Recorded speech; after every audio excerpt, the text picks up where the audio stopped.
Manipur Top Channel dugi video amta update tawjage ngasi ayuk phomasi phongna January gi tang 16 ta Urkhul da yum mai sakpada angang ama sire Urkhul district ki hungpung khungang da leiba yum ama mai sakpada chahi phadriba angang ama sire thawdok adu ngasi numidang wairam thokibani mai adu karamna horakhibano haiba chapchana khangma ngamdri fire brigade changsilakpa matamdari yum adu maina tumna saklamle hairi paw asigi matung ina yum adu ke pangsi koba miyoi amagini hairi mai horakhiba matam adu da electric lakhide candle amadagi horakhiba oibe yai haibagi singnaba lei angang adu sakhumga thangnana leiba tumpham ka amada leibani imung adugi miyoi sing sakhumda leiringaida mai adu horakhibani hainasu pawsina makatana phungduragli aduga mayamna pawsi tabiba loiraba matungna mayamgi mota kari leibibigi haibdu soiduna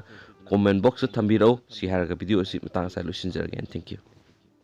aduga yamna nungaitaba amasum thamoy yamna sukningai oiba paw amasu ohele myam sai phadriba angangni laikhitre hairi bisi yam nungaiti aduga ishorgi khuyada ingna sikna leibisu oisun thank you